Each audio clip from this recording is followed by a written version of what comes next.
Yankee CEO, COO, Lon Trost. It's part of the alphabet. I'm learning. But listen, today is July the 4th. What does that mean to you as far as George Steinbrenner is concerned? Well, first we think of the country, and then we think of the flag, and then we think of George, because they all rolled into one.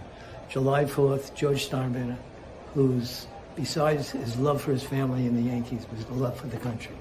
So that's what I always think about. When you look at the flag and listen to the Star Spangled Banner, you think of the country, you think of the flag, you think of how great this country is and how great George has been to everybody and this team that we gave to not only the Yankees, but to the country and to the world. Thank you, Lon Trost. Stay well.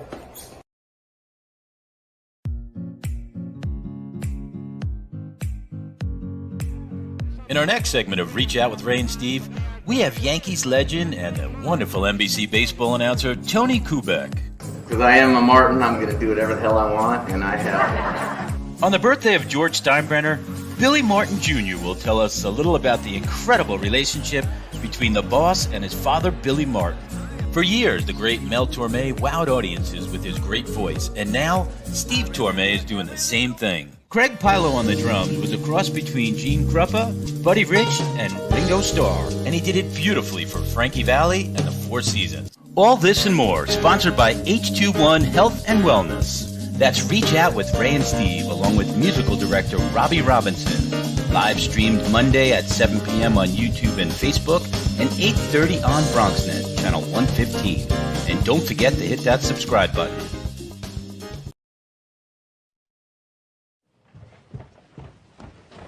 George? Elaine, what are you doing here? Okay, I wanted to talk to you about something, and I wanted to tell you in person. What? I'm not going to the wedding. Why not? Because Jerry is bringing a date. I am not an usher. I don't have anyone to talk to, and I'm not sitting at that singles table all by myself. Wait a minute, young lady. What's this about singles tables? I don't sit at singles tables. Singles tables are for losers. The Yankees have won 33 pennants and 22 World Championships. We're winners. We don't sit with losers. Well, And I've got an idea. You're going to go to the party with me. oh, well, gee. You dance, don't you? Lose a little weight, get yourself in shape, and then when they throw the bridal bouquet, you'll maybe get it. I don't know, mister. Well, I know. You're the cause of all this, Costanza. It's your wedding, so either she goes with me or you're out of here. Yesterday's newspaper. Of course she's gonna go with you, Mr. Steinbrenner. Well, that's fine. I don't like to put undue pressure on people. Why is this the play of the game? This is the play of the game because I have had so many hot dogs and lobster rolls today and sushi and shaken so many hands and went to the bathroom a couple of times and taken so many pictures a couple of times more than that. So this, ladies and gentlemen, the play of the game.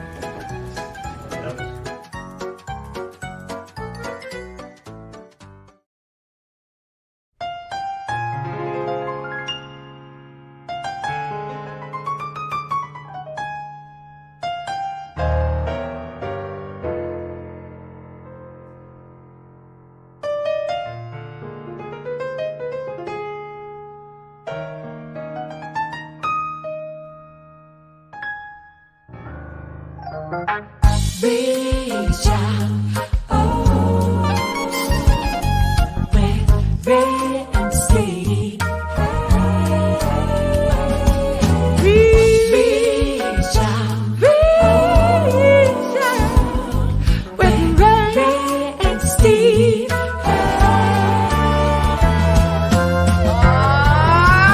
Take me out to the ball game.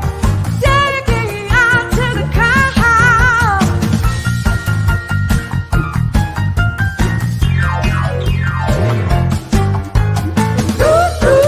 For the home team, if they're not winning, it's a shame.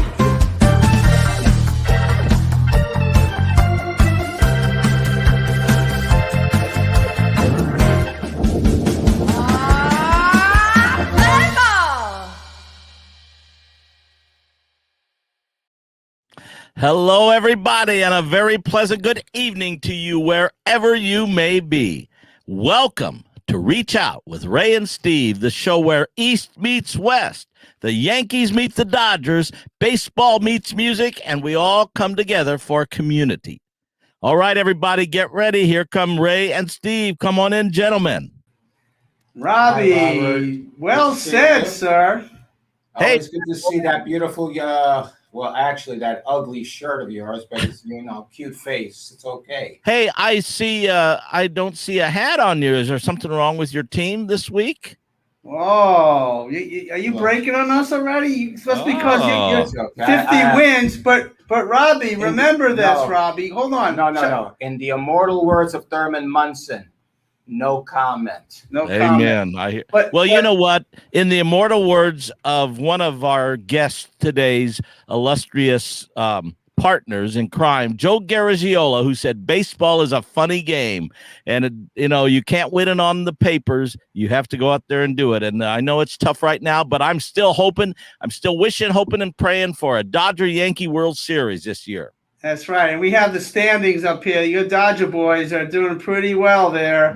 Metsies took it to the Yanks over the weekend, and we're falling behind there. But we're holding tight. It's still Hey, you're still in the race. Still in the race, no doubt about it. No doubt about it. But this is going to be a great show. And you're right. Music meets baseball. East meets West with Tony Kubek, Craig Pilo, Billy Martin Jr. This is a great show. And I have to admit an error. For anybody who tuned in to watch Steve March Torme tonight, I got confused with this Dodger time and Yankee time, and and Steve is in Wisconsin, and so somehow I miscommunicated the time, and so his schedule wouldn't allow him to come on. So Steve March Torme is going to be with us next Monday, not tonight. Oh, okay. That'll work. All right. Well, we'll be on next Monday. We've got something to look forward to. I hope you had a happy Independence Day, Rob. Independence Day. Yeah, happy birthday, America. We are so blessed to live in this land of the free because of the brave, no doubt about it. I'm so thankful to live in this great country. That's right. And July 4th is a big time in Yankee history. Obviously, Yes. George Steinbrenner, the boss's birthday on July 4th, 1930. Lou Gehrig's speech took place in 1939. Yes. Mickey Mantle hit his 300th home run in 1960. Dave Righetti pitched a no-hitter in 1983 against the Red Sox. We'll have to remind Craig about that one. And then Phil Negro threw 3,000th strikeout in 1984. Awesome Wow. things. Awesome things. Yes. Well, Amen. and with that being said, when Righetti pitched his no-hitter, this guy's daddy was managing the Yankees, and I think we should go right into Billy and go over the whole aspect of George Steinbrenner. Okay, well, let's show this little press conference that George and Billy had, and then we'll bring on Billy Martin Jr. I have every reason to believe that we will have a great relationship and that we're going to go back to a winning basic formula and bring back a championship to New York. And you've got to go with a winner in order to get a winner. And as you look at the records of the various managers, there are only 2 or 3 managers in baseball today active who have winning records from the time they started managing. And Alfred Martin is one of those fellas. Had a lot of long talks with George. A lot of guys are going to wonder how we're going to get along. Like, I'm sure you're going to ask me that question later on. Well, we've straightened a lot of things out. For instance, I'll be handling all the trades. What do you mean? There'll be no phone calls in the dugout. What do you mean? That's not right. I'm handling the trades. That isn't the way we say I have the right to call you in the dugout. That's not the way it's going to be, George. You're damn right it is, and if you don't like it, you're fired. You haven't hired me yet.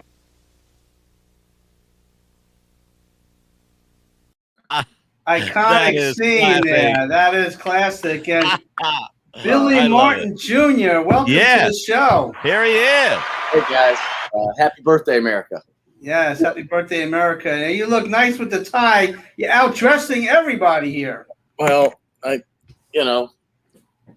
come on. I live in Texas. You know how many fireworks have been going off? Still going off. It's daytime right now. Well, that jacket looks like fireworks, Billy. It's okay.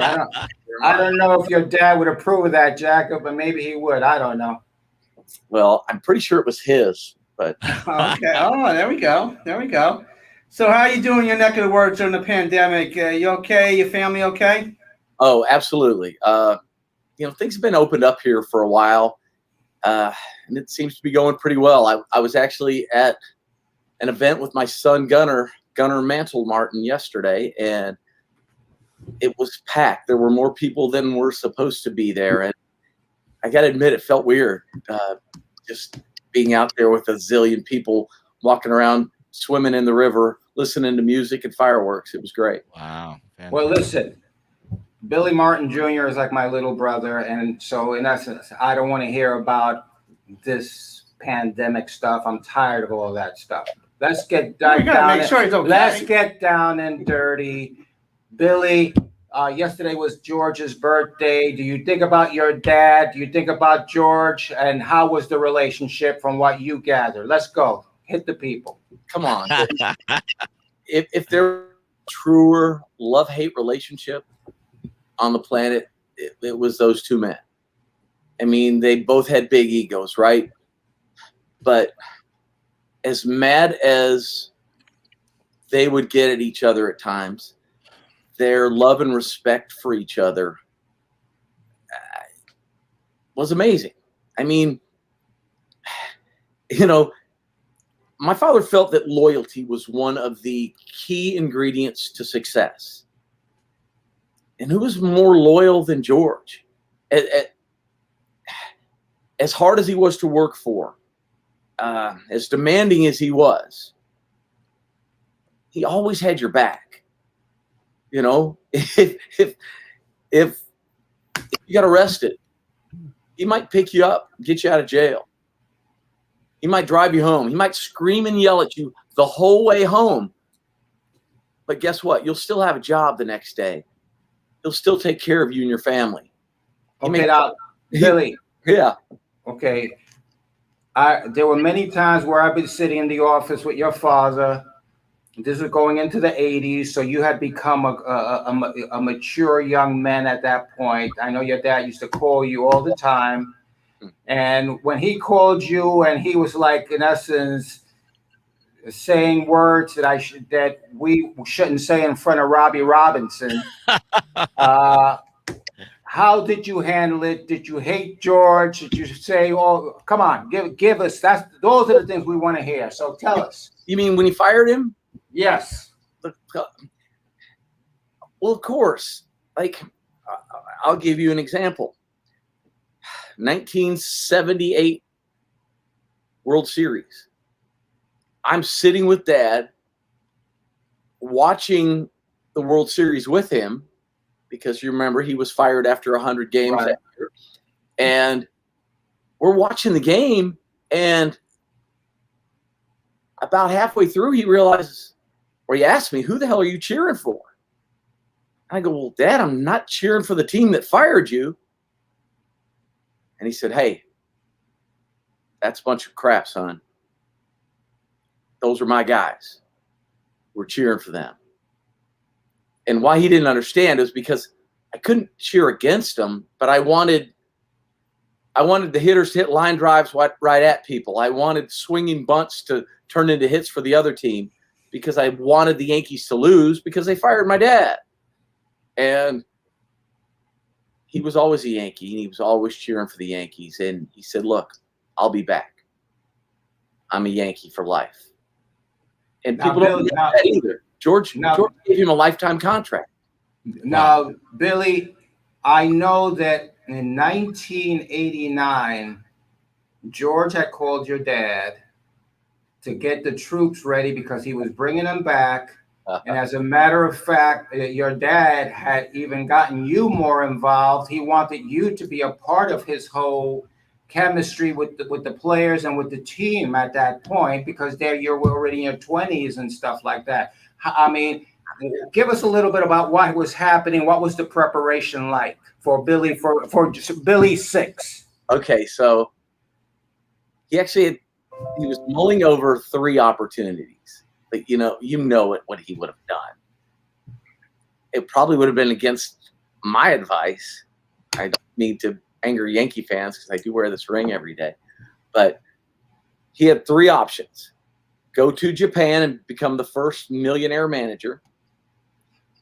Go to Colorado and be the first manager of the Colorado Rockies, which he would have been hired before they even opened. So he would have gone a year or two without even losing a game. Think what a good mood he would have been in. And that was where his managerial start was, the 1968 Denver Bears, which was Twins AAA affiliate. Right. And on that team was his future pitching coach, who was the pitching coach / closer, Art Fowler. A pretty good third baseman, played for the Yankees, guy named Greg Nettles. Yeah. He was on that team. Charlie Manuel was also on Oh yeah. Major League Manager. But anyways, that and George was courting him to come back for managerial stint number 6. Wow. Okay, and so your dad had called up the troops. He was getting everybody ready. I mean, were you going to go work with your dad understaffed from the standpoint of what he wanted? I know he wanted you there. Had you decided that you were going to be there, that you was going with him? I was going to do whatever Dad wanted, of course. He was tougher than I was. But no, he wanted me there because he trusted my instinct and knew how loyal I was to him. But at the end of the day, he was going to be a Yankee. I know I was going to push for Colorado because. Well, that wasn't going to happen. So let's not even talk about Colorado. I don't want to talk about no Colorado and all this stuff. I'm not, it's my show. I'm not interested. Okay. What I'm interested in is the aspect of Billy Martin and Billy Martin Jr. together. I thought that was going to be very interesting. And I remember George Steinbrenner at the time saying, what the hell does he want his son there for? And I said to him, at that point, I said, Mr. Steinbrenner, I think that he'll help control Billy. You can't do it. Oh, well, Mr. Steinbrenner offered me a job for life. I did an internship, if you don't remember, in 19. I remember. I know you do. And he called me in his office at the end and said I did such a good job that I had a job with the Yankees for life. So wow. I never took him up on that. It's kind of dumb. Last question, Billy. And again, this one's hard for me because, as you know, Billy Martin Jr. has always been like my little brother. I babysat him just like I babysat Hal and all the boys. And his father took care of him. His father was truly like a father to me. And Christmas Eve. Tell us a little bit about Christmas Eve of '89. So I was at my mother's boyfriend's house. You know, she and Dad were done, and this was pre-cell phone days. We weren't watching TV, so I didn't find out for hours. My voicemail was full on my phone at home. There were people actually at my house, parked outside, trying to run me down. But it wasn't until one of my mother's friends who kind of put the pieces together and realized we're probably at Wiltie's house, my mom's boyfriend,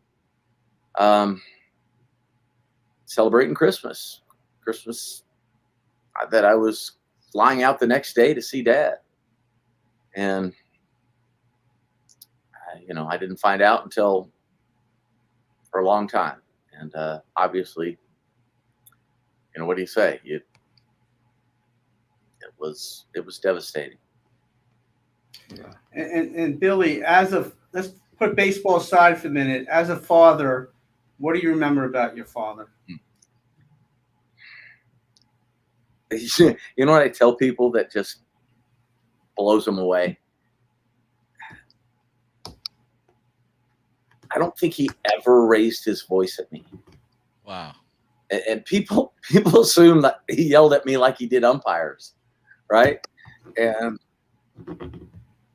he didn't. he couldn't always be there.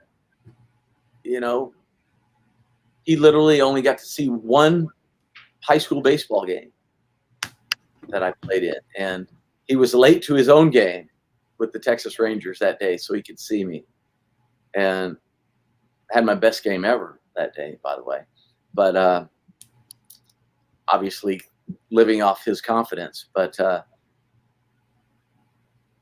he made me feel so loved that even though he was gone a lot, it didn't matter. I knew he loved me and wanted me with him. Billy, you know, your father, his legacy and his legend will continue on in baseball lore and baseball history to everybody who loves the game, and especially, of course, in the hearts and minds of all Yankee fans. So what a great life that he led, and what a great legacy, and what a great history, and what a great father to be the son of. You're blessed, brother. Yes, I am. I wish my kids could have spent, you know, that much time with him, because you can ask Ray. He was so good with kids, and he loved the kids, and Robbie. Let me just say that on several drives to the ballpark, Billy had stopped at a couple of hospitals and stuff like that to deliver some things, and things that I mean that people wouldn't even think, and if I said it, they would say I'm lying. So that's fine, because I know what he did. I know how much he loved this kid over here. And well, Billy, we're gonna have to get you back on, because there's so many stories on his playing days. We got to hear those stories back in the day. But thank you so very much for joining us here on Reach Out with Ray and Steve and Robbie. Guys, I appreciate it very much. Y'all are great. Love the show, and happy birthday, America. Amen. Happy birthday, America. All God right. bless.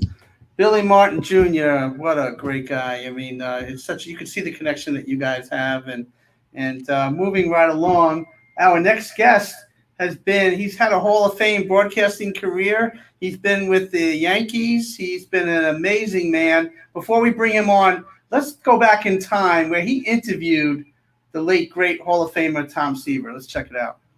On the field, today's winning pitcher and a heck of a ball game, Tom Seaver.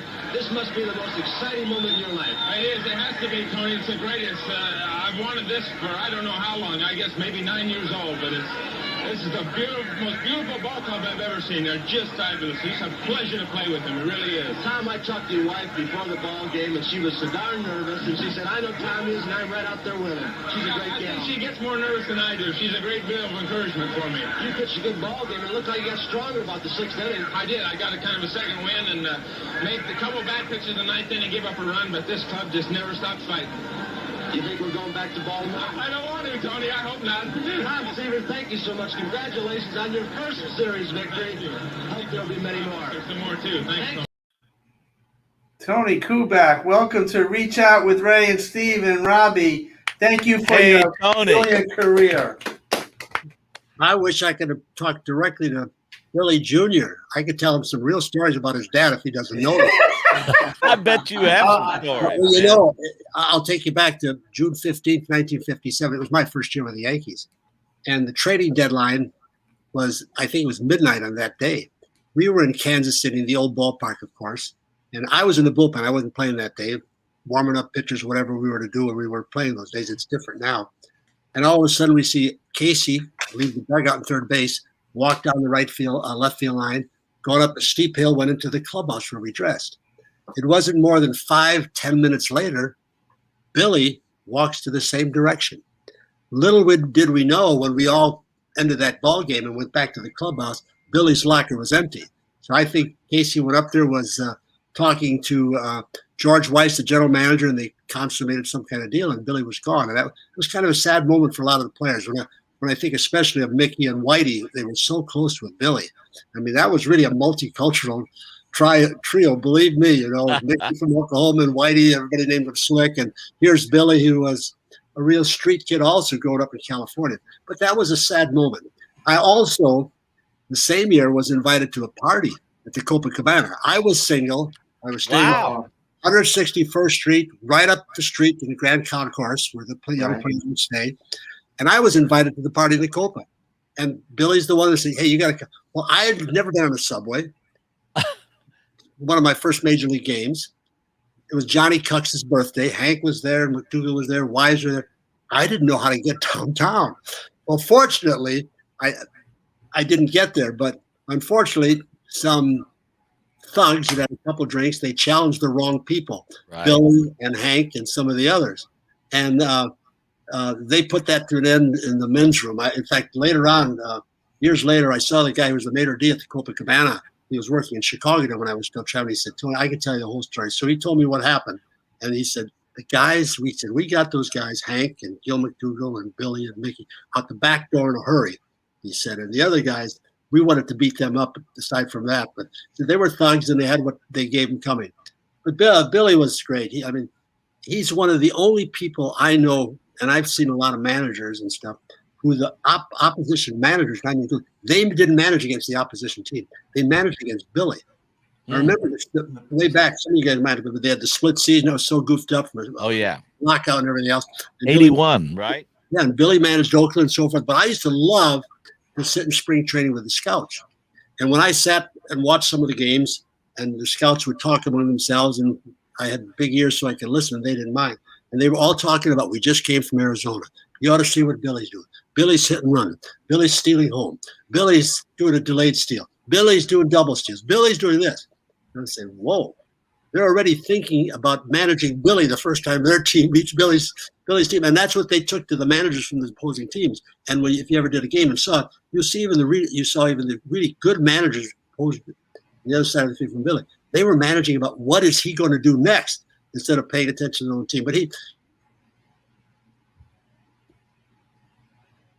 did we get looks like Tony is frozen there for a minute. I hope we can get him back here. Season, and they ended up. There you are, Tony. We lost you for a second. Well, it's probably good if you lost my face, but that's yeah, I love Billy, and I got to see him a lot more afterwards when he managed other teams and I broadcast. One of the real thrills, and might have been the greatest pregame spot ever that never got on the air. Billy's managing the Minnesota Twins. So one of our producers and the president of the network, or president of the sports bar, Chet Simmons, said, this is ideal. So they hired Mickey. One of the first shows he did was we went to Billy's house. They had a big mobile unit parked outside the morning of the game. Billy had just flown in he was there, but Mickey flew in from somewhere else. The producer flew from New York with Mickey. And now the show started. And if you ever saw the outtakes, you'd say, we got to produce this. They did one spot in there where Billy had a 40, which you probably heard the story, 45 hanging on the wall in a case. He said, and this is the time when Mickey was invited to Texas, and we went out on a hunting escapade, and there was a cow out in the field, and Billy told Mickey, he said, you know, that cow, the owner doesn't like that cow. He said, yeah. So Mickey shot it. But anyway, he had this pistol, he said, and that was one of the times in Texas, he said, where we had this revolver, 45 revolver, and let's play Russian roulette. And he took the thing off the wall in his den in Minnesota in the basement, and he said, and here's how we did it. And Mickey said, it's still loaded. I think it was. So anyway, I mean, these guys were great. The stories about them and what they did and how great they played. You know, I think one of the myths also is that Billy got traded because of the Copacabana incident. Billy got traded for one reason. Not that he wasn't a good ball player, but the Yankees controlled so many players. This is before free agency and stuff. I played in Denver in '56 the year before with, Bobby Richardson was there, Woody Hell, he ended up with 30-some home runs. The day before spring training in '57, after they released Phil in '56, Casey in '57 said, well, who's going to be your shortstop opening day in '57? So Casey said, Big Pete Shee. I know a guy who knows Big Pete very well, don't you, Ray? What a gentleman. I know you know Pete. Wow. Shee. Well, Pete said, he said to Pete, St. Petersburg, go in there and get those 11 guys in the back room that are going to be one of the shortstops. So Pete's went in there, and he got the writers and the photographers, And here are 11 guys lined up on the field. And I think Billy might have been included in that picture along with a lot of other guys. I could name a bunch of them. And he said, one of these guys is going to be my starting shortstop in 57. Well, I wasn't, but I think Gil McDougall still did. But Billy just got so much from Casey, and he used it. He could be a gambler, but he was a gambler where the odds were always on his favor whenever he made a move, whether it's a pinch hitting move. And one of my dear friends was Clete Boyer, of course, and Billy took Clete everywhere with him as a coach, as a manager, and so forth. And he would tell me stories about Billy and how gracious he was with everybody. I mean, if you went into a clubhouse and a player not making much money would give the clubhouse guy $25, it was $100 or $200 from Billy. Here, buddy, he was just that kind of guy. He was fiery. I mean, no doubt about it. That was part of his a quality that made him a good manager. I mean, well, Tony, if you have, I mean, what an amazing career on both sides of the microphone, from on the field and behind the microphone. But you played on arguably the greatest cast of Yankees ever. I mean, the Bronx Bombers were great, but those late 50s, and, well, of course, you followed Billy on the Yankees infield. Late 50s, early 60s, when you guys were rocking with Maris and Mantle and Yogi and Elston and Moose Skowron and Clete Boyer. You guys were, it was rare for you not to play in the World Series, wasn't it? And he was Rookie of the Year in 57. You played in 37 World Series games, started in 9 years, 6 World Series. That's a great run. Well, I hung on the coattails of some pretty good players, not just Whitey. And then when Ralph Falk went and scouted Louis Arroyo in the minor leagues with that screwball, he came in and he saved so many games in 61. Whitey breaks Ruth's record in the 61 World Series against Cincinnati. And that's Roger and Mickey. I mean, they were going great guns, Oh, and man. Bobby and I were leading off. I wish there had been guys like some guys who got more base on balls than what Roger and Mickey would have done after that. And even Yogi. I mean, Yogi in 61, he played some left field. Ellie finally got a chance to catch regular. Ellie Howard, who in my mind should be in the Hall of Fame. He's an MVP, played in the Negro American Leagues. Yes. Ellie roomed with the Kansas City Monarchs for 1 year with the great Ernie Banks and so forth. So, I mean, they were good teams. And the way this season went, so much of the focus was and should have been on Whitey, of course, breaking the record in the series, but also Mickey and Roger in that home run chase. But people forget, I talked to Hector Lopez. I think he's going to be 91 or so. He's down in spring training. I said, they forgot you. I said, in the 61 World Series, a 5-game series against Cincinnati, I said, Hector, you played part-time, and you led the series in RBIs. I think he had 8. I mean, and he was, and of course, John Blanchard, he just went crazy with the bat that year. He was just amazing. But it was one of those times where the good players not just produced not bench players, but knew how to play the game. They knew how to move runners, knew how to get a good secondary lead. Go to first to third, score from second base, not make many. I had pitchers tell me later on that said, the best thing about your team was the infield could hit a ball through that infield. And we're talking about Roger and Mickey, both of whom could run and both hit home runs and both knew how to play the game. Tough sliding in the second base. So, yeah, that was one of those years. And I was fortunate to, 9 years old, I spent part of 1 year in the military when I got recalled. But I was I would have been in 7, but I missed the 64 series because I had a fractured bone in my wrist. But yeah, those, you hate to talk about the olden days. And when you say, Robbie, that, you can say it's the best team ever. I never could say that. I mean, there have been so many great teams down through the era. Players way back, Ruth and Gehrig, they'd have been just as good in this era. The players, this would, if you throw them back, they'd be just as good. Well, and you can talk about the late 90s. Of course, the Yankees had a pretty good run, too. So, and into the 2000s. But Tony, could you tell us a little bit about the greatness of Curt Gowdy? Well, he was a true professional. He took me along under his coattails, and we had some things in common. I mean, he's a great fisherman. I love to fly fish and stuff and like that. But he taught me a lot. He was actually the second broadcaster I worked with at NBC. Jim Simpson, he really brought a lot of guys in football and baseball along with different sports. And then he went over to ESPN when Chet Simmons started that for Getty Oil. But it was a thrill to be part of that. And Curt and I were dear friends.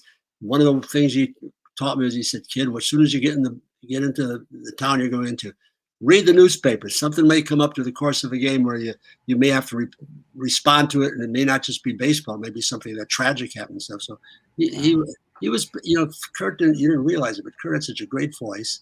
He did so many different sports, but he also, in my mind, was an intellectual. He read stuff profusely. He was reading all the time on the plane, not just about baseball, world affairs, and everything else. And he had a lot of friends in the political arena, including Tip O'Neill was one of his best buddies. Wow.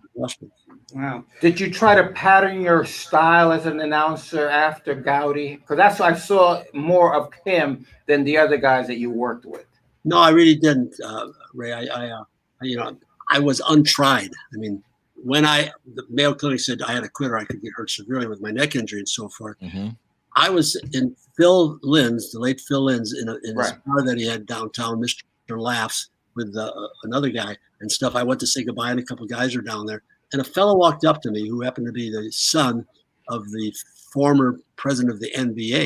And he was working for him. He said, NBC's looking for somebody. And Chet Simmons called me within 3 days and said, would you like to try it? And I said, well, I don't have any experience. He said, here's what you do. He said, you try it for 6 weeks. If you like it and we like you, we'll give you a contract. Well, that turned out to be 24 years with NBC. And, wow. And then with the Blue Jays for a while, and then back with Madison Square Garden with the Yankees. So, yeah, again, it was a little bit plus, I love being around ball players. My dad played, I maybe, if you don't mind digressing a little bit. Let's hear it. In the late 20s and early 30s, Triple-A ball for the old Milwaukee Brewers. They had an agreement with the old St. Louis Browns. My dad had 51 year, but my mother's parents died young. One day after a day game, they weren't married. He went back to her house in the south side of Milwaukee. And my mother, her parents had died. She was the oldest of 7 kids. And they each had a bag with 2 people, and they were going to take them to the orphanage. And I said, get them out of here. And he went to his blind mother, who was also Polish, and she said, you kids going to get married? He said, yeah. They got married. And wow. He played AAA ball, and then he had a contract to go to spring training with the Browns, but he couldn't take it because he couldn't make enough money. But here's an interesting story you guys will like.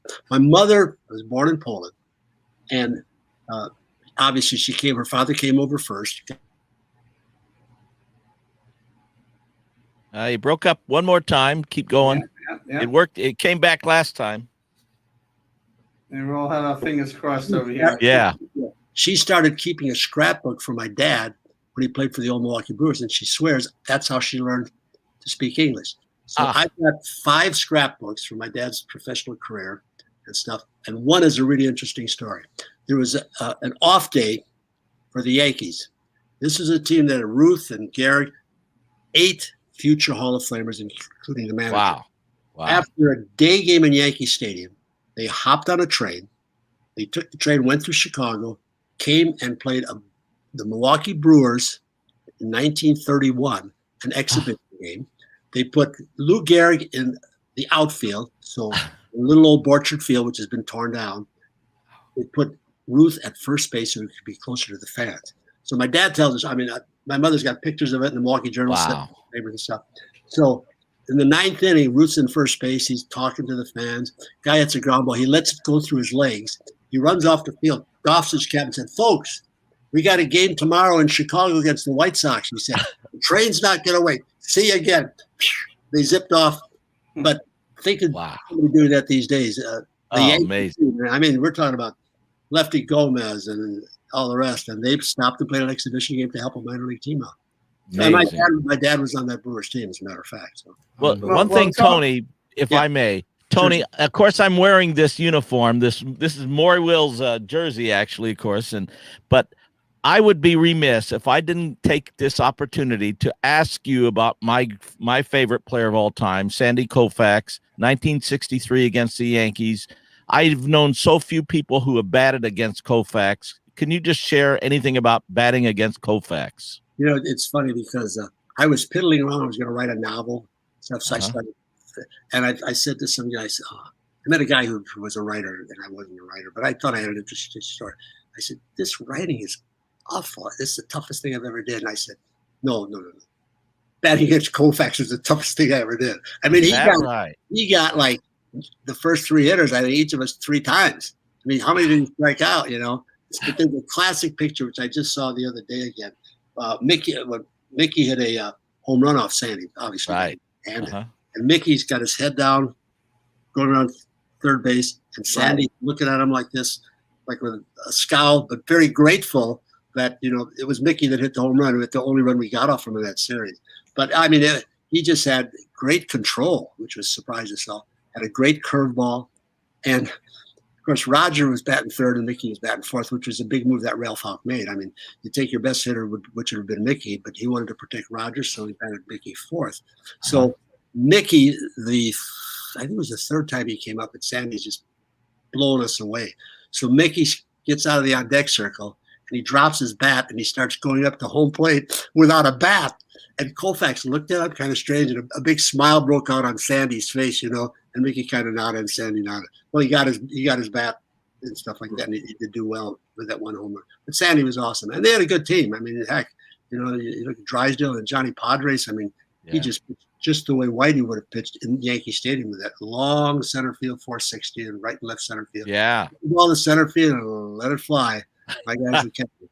But yeah, that was a great series. And in fact, I'm in touch more often than not with admire Drysdale, you know, because I met years ago with Don, and they had 3 children and stuff. So she's still working doing basketball and stuff. So, and I didn't know this, but I'm from Milwaukee, and in the offseason I used to work out in the Marquette University gym.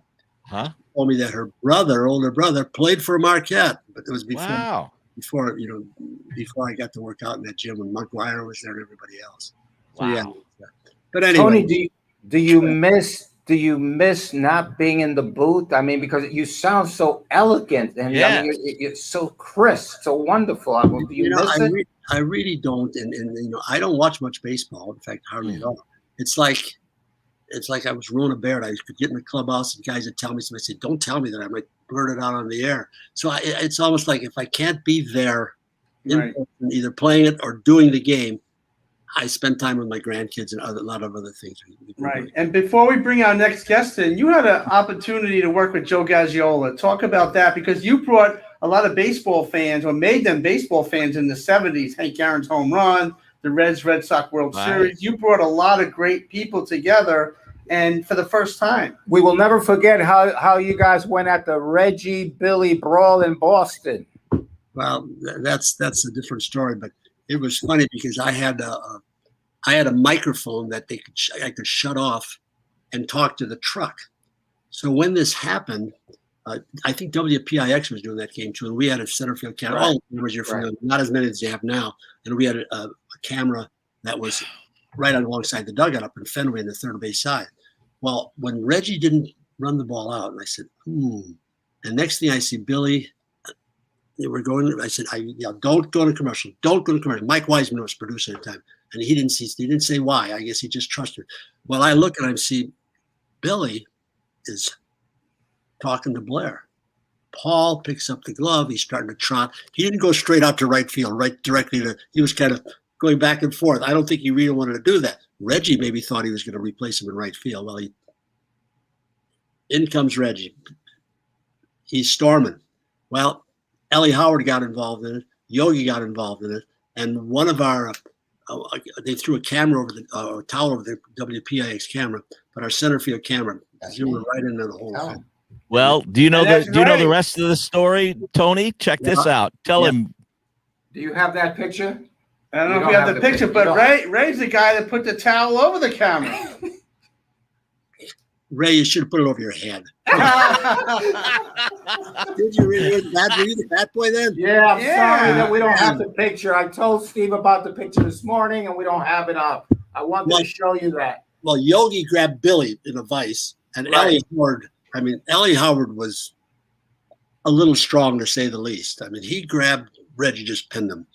There would have been a fist fight, no doubt about it. Yeah. I think, didn't they use it? Cosell or somebody used that? That was the same time when that guy was killing people in New York and the Bronx is burning. The story came out. And they used that piece. Yeah. I had somebody call me and said, "You were there," and so I told him the story. I said, "You want to come in and be an advisor?" I said, "I'm not leaving anywhere to go be an advisor for anything. I'm staying home with my grandkids." But that's interesting, Ray. The one thing I want to ask you though, you've got Cuban and Puerto Rican, ancestry. Why did you spell R-A-Y instead of R-E-Y like the king? King Ray. You know, it's spelled Ray is depending. Hey, if I'm with the white boys, it's R-A-Y, and if I'm with the Latino boys, it's R-E-Y. That's you're the king, man. El Rey. Well, Robbie, we have a great musical guest who happens to be a great Boston Red Sox fan too. Why don't you introduce him? Yeah. Well, our next guest, and Tony, can you stay on with us a little bit? Oh, sure. Now, this next guest is a great drummer. He was our drummer with Frankie Valli in the Four Seasons for over 13 years. He's played with Maynard Ferguson. He's played with Edgar Winter. He's played with the Beach Boys, and he's played with Steve March Torme, who was going to be on tonight but couldn't because of schedule conflict. He and I are great friends. We played on 1,000 projects together. He is a great drummer. He doesn't know much about baseball. That's the reality. He's a Red Sox fan. But let's bring him on, Mr. Craig Pilo. Yes, Craig. He looks Dean Krupa-esque. Yeah. Hey, guys. Hey. Looks like you're ready to go to a ball game. I am. I'm at the Angels Red Sox game here just outside the stadium, and I'm looking forward to it. That Red Sox park made put more of our guys in the slump. Casey used to get so mad when he had McDougal and Bauer and some of the right, and he said, all you guys do 3 days before we get to Boston, you're all trying to pull the ball because you're looking at that fence in Fenway, you know. but there's one story when my first year, as a matter of fact, when Billy was with the club, we would take the train up to Boston, okay, and some of the guys that came from New Jersey, they would pick up the train. I'd pick it up downtown in the station, and other guys that live downtown or in the Bronx, and they in 125th Street. Well, there was somebody sent a note that they sent to the FBI that they were going to shoot Mickey in center field from one of the big buildings. So at 125th Street, Mickey got off the train. Billy was still on the train. This is 57, obviously. First trip in Boston that year. And Billy said, I'll take care of this. He wore Mickey's number 7. He put hat on. He put pillows in here in his stomach like this. He stood out in center field he was going to take one I'll take one for you, Mick. Don't worry about it. He was out there shagging balls in infield practice. And, but you missed that. Yeah. So Craig, you're from. Oh, there we go. There's the picture. Oh, there's the man. picture, Tony. And there's Ray. Is that you? Yeah.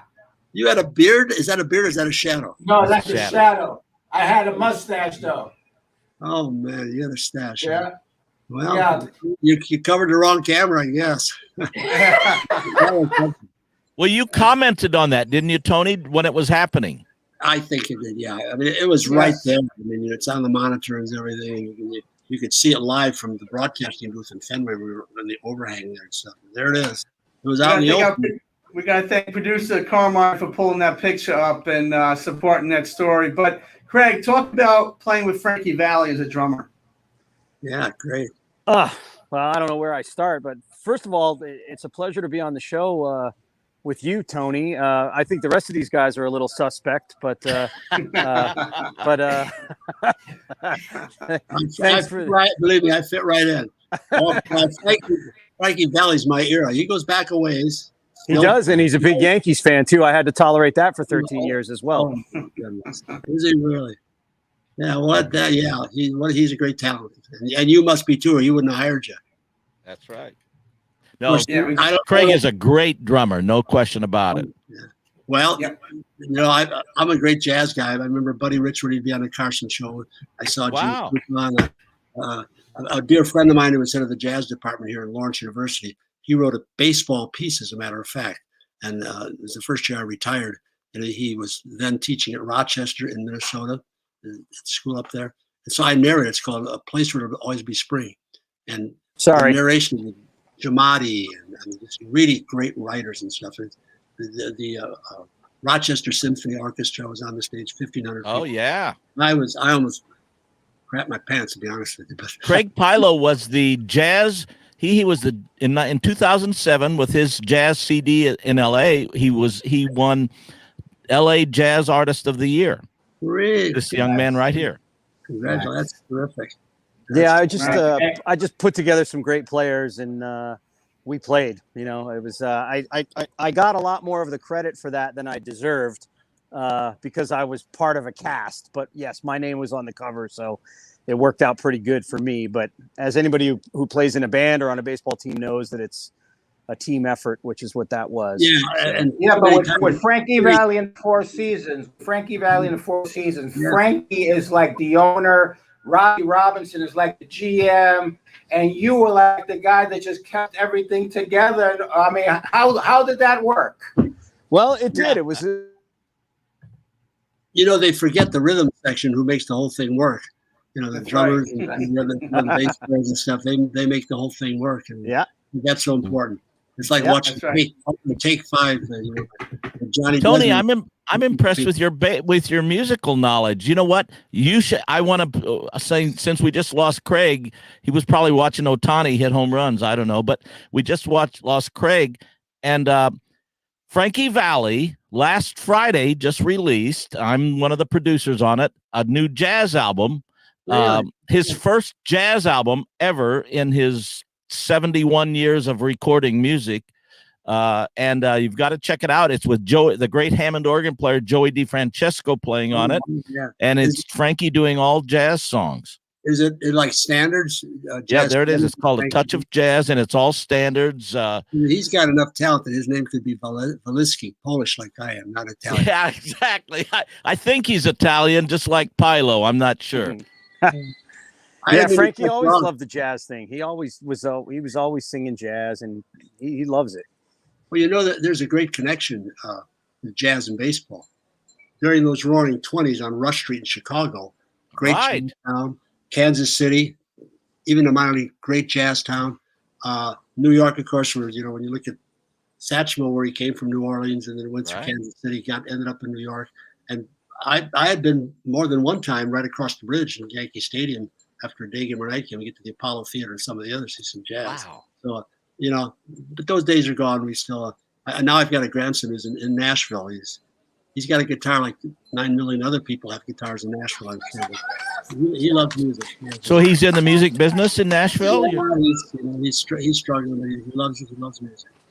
I'll have to connect with you. I live part-time in Nashville. Oh, do you? Okay. And of course, Nashville is a great, we've got LA, New York, and Nashville as the three music centers in our country, pretty much. Well, it'll be interesting. The fellow who is going to be back if they get a major league team in Nashville, got such a musical background, natural background. If they get they're already talking about a stadium. So I told my grandson, Tony the Fourth. I didn't name him either, but he's. I said, get down there. I said, maybe if they're going to be hiring somebody, get on the ground floor, and you may be able to get on something in Nashville. Not that he's going to play ball, but there's going to be a lot of other events on it. He loves it. He loves it. Never been there. I've driven around it, through it, but never stayed much. Well, it's so important, like in anything, to be where the action is and to be networking with. Well, I know what Craig Pilo went to school in Texas, right? Yes. University. East Texas State. No, North Texas State. Isn't East Texas State a great jazz school also? No, North Texas. I think it's North Texas, but maybe there's a lot of schools in Texas. So. I've got a friend up here who is a professor at Lawrence and has traveled all over the world. His name is Bill Carruthers. He's a dynamic piano player, and he lives just up the road here. He finally got tired of the New York circuit, and he had got a family and stuff. And I communicated with him a little bit. He lives in a little town that nobody ever heard of, but terrific jazz piano player. So Craig, musicians, everything's opening up after the pandemic now. What's in store for you? What do you have going on in 2021 now? I'm mostly recording a lot, and I'm just starting to work around Los Angeles a little bit more. Actually, playing a few things here and there, but mostly for me, I'm recording and producing music for TV and film. I do a lot of background music for like reality television shows and stuff like that, and I have a recording studio in my house, so I'm also recording like live drums for people and that kind of thing. So definitely busy, but looking forward to playing out a lot more as things open up. Yeah. Would you have given a job to the late Phil Linz with his harmonica? Would I give a job to what now? The late Phil Linz, if he auditioned with his harmonica for you? Yeah, it sounds like it would be a great collaborative effort. Yeah, Bobby Richardson and I, we were in Chicago. And we ate breakfast early. Here comes Phil, and I don't know, Pepitone. He said, what do you? We said, we got harmonicas. They went down and bought a harmonica, and Phil played it on the bus after we lost a couple games. Oh boy! He didn't care for it. Cressetti didn't care for it. Yeah. Mickey and Whitey made it a joke, and everybody laughed. Excellent. Yeah. I saw Is you it guys true? just- Is it? I was Go going to ahead. say, is it true that Mickey told Phil to play it louder? Well, I was sitting like across from Pepe, and Phil was on the aisle, and Whitey and Mickey were there, and he tooted a couple times, and Crissetti was sent back by Yogi, and Crissetti said, "Shut up and take that thing." Well, he said, "Do it again," and so he did it again. And then Yogi came up and slapped the harmonica out of Phil's hand, and it hit Pepitone right on the shin. Well, Pepe made it. It was talking about an Oscar-winning performance. Oh my God! Oh my God! Oh my God! Well, by this time, Yogi and Crow were going upset. So now it kind of quieted down. We're stuck in the traffic after a doubleheader in Chicago. It's hotter than heck. And Mickey said, "Well, that's it for Yogi. Whitey, you're my third base coach. Phil, give me 2 toots. 2 toots. That'll be our hit and run, Whitey. That's the take shot." Well, everybody's laughing by this time, you know. And Phil made a bunch of money on that. I used to talk to him a lot, and then he had some memory loss the last couple of years. But I mean, he had a couple home runs in that series against the Cardinals in '64. But he got stuck in the organization, you know, behind so many players. Anyway, I didn't mean to go on too long. Sorry. No, gentlemen, thank you so very much. Tony Kubak, the great Tony Kubak, Craig Pilo. This has been an amazing time. Thank you. God bless you guys. Enjoy the Billy baseball Jr. game tonight. Billy Jr. And who's Billy still- Jr. Billy's yes. been watching the whole show. Just a quick hello from Billy. Please try it. See if we can get Billy. Billy.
Yeah.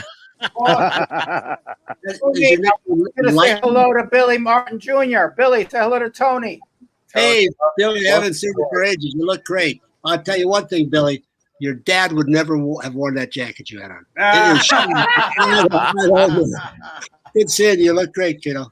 You look great. Well, gentlemen, thank you so very much. This has been a great show. God bless you, Tony Kubak, thank you, Billy Tony. Martin, Craig I love Pilo, you, Robbie Craig. Robinson. Billy, you're my brother. Thank you. Have a great night, guys. See you later, Roberto. Happy Independence Day. And see Thanks, everybody. guys. Thank you.